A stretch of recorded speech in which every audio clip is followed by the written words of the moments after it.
Hello friends, இதுதான் உங்கள் அன்பான உறவுகளின் யூடியூப் சேனல். இன்றைக்கி நம்ம ஃபெஸ்டிவல் ஸ்பெஷலாக குலோப் ஜாமுன் செய்ய போகிறோம். அதுவும் நம்ம வீட்டில் எப்போவுமே இருக்க போகிற வீட் ஃப்ளோர் வச்சு அதே டேஸ்ட்டில். வாங்க அதை எப்படி செய்யலாங்கிறது பார்க்கலாம். முதல்ல நம்ம ஒரு கடாயில் 2 டேபிள் ஸ்பூன் நெய் விட்டுக்கலாங்க. அதில் ஒரு பவுல் வீட் ஃப்ளோர் எடுத்து போடுறோம். நல்லா அது வறுபடுற அளவுக்கு நம்ம வறுத்து எடுத்துக்கணும். பொன்னிறம் வரணும். அது அப்படியே வறுக்கும்போது நல்லா ஒரு மைசூர் பா ஸ்மெல் வருங்க. அது வர்ற வரைக்கும் நல்லா வறுத்து எடுத்துக்கணும்.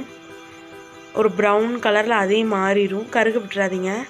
நல்லா வறுத்து எடுத்ததுக்கப்புறம் அது ஒரு 30 நிமிஷம் ஆற விட்டுருங்க. அது ஆற நேரத்தில் நம்ம ஜீரா காய்ச்சிடலாம். அதுக்கு ஒரு பவுல் ஃபுல்லாக சர்க்கரை எடுத்துருக்கேங்க. 1 கப் தண்ணி விட்டுருக்கேன். நல்லா கொதிக்கணும். இதுக்கு எந்த பதமும் எல்லாம் தேவையில்லை. இதுக்கு நீங்கள் ஏலக்காவும் போடலாம், அதுக்கு பதிலாக வெண்ணிலா எக்ஸ்ட்ராக்டும் விடலாம். நான் வெண்ணிலா எக்ஸ்ட்ராக்ட் தான் விட்டுருக்கேன், ஏன்னா கடையில் கிடைக்கிற அதே டேஸ்ட் வர்றதுக்கு வேண்டி. பட் நம்ம வீட் ஃப்ளோர் யூஸ் பண்ணனால அதே டேஸ்ட்டுக்கு வேண்டி நான் எக்ஸ்ட்ராக்ட் ஊற்றிருக்கேன். அது கூட நம்ம ஒரு டேபிள் ஸ்பூன் கலர் பொடி விட்டுக்கலாங்க. கலர் ஜெல்லாக இருந்தாலும் பரவாயில்ல, இல்லை பிஞ்ச் ஆஃப் கலர் பவுடர் அது இருந்தாலும் பரவாயில்லைங்க. சேர்ந்து நல்லா கலக்கி விட்டுக்கலாம். நல்லா வர வரைக்கும் கொதிக்க விட்டுருங்க. நல்லா கலக்கி விட்டுட்டே இருங்க, அப்போ தான் கலர் ஏகாமல் மிக்ஸ் ஆகும்.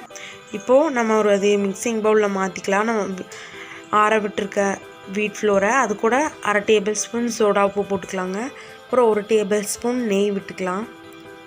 நான் நெய் விட்டுருக்கேன். அதுக்கப்புறம் தேவையான அளவு பால் ஊற்றி நல்லா பிணைஞ்சிக்கணுங்க. சப்பாத்தி மாவு பதத்துக்கு நல்லா இதை நீங்கள் இழுத்தே பிணையலாம்.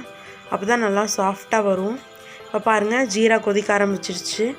இந்த கொதி வரும்போது இதுக்கு பதம் தேவையில்லைன்னு சொன்னேன்ல, அதனால் நம்ம 11 விட்டு ஆஃப் பண்ணிடலாம். இது ஒரு லிட்டு போட்டு க்ளோஸ் பண்ணி ஒரு ஓரமாக வச்சுருங்க.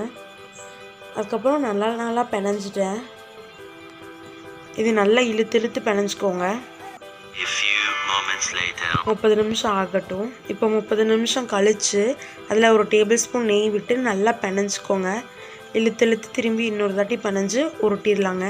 உங்களுக்கு தேவையான ஷேப், உங்களுக்கு விருப்பப்பட்ட ஷேப்பில் உருட்டிக்கலாம், அது எதுவும் இல்லை. அப்புறம் எண்ணெய் காய வைக்கலாங்க. காய வச்சு அப்புறம் எண்ணெய் காய்ஞ்சதுக்கப்புறம் பொரிக்க ஆரம்பிச்சிடலாங்க. நல்லா ப்ரௌன் கலரில் வரும். நம்ம எப்போது செய்கிற குலோப் ஜாமுன் மாதிரியே தாங்க டேஸ்ட்டும் இருக்கும், அதே கலரில் தாங்க இருக்கும். அதுக்கு வேண்டி தான் நான் கலர் பொடி போட்டேன். வீட் ஃப்ளோரோட கலர், ஒரிஜினல் கலர் தெரியாமல் இருக்கிறதுக்கு வேண்டி நான் கலர் பொடி ஆட் பண்ணியிருக்கேங்க.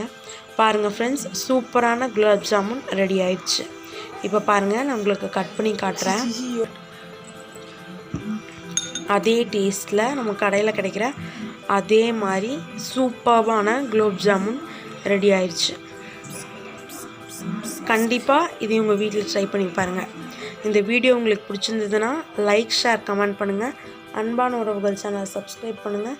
பக்கத்தில் இருக்க பெல் ஐக்கானை கிளிக் பண்ண மறந்துடாதீங்க. அன்பான உறவில் உங்களை ஒரு உறவாக்கிக்கணும்னு நினைக்கிறோம். தேங்க்ஸ் ஃபார் வாட்சிங்.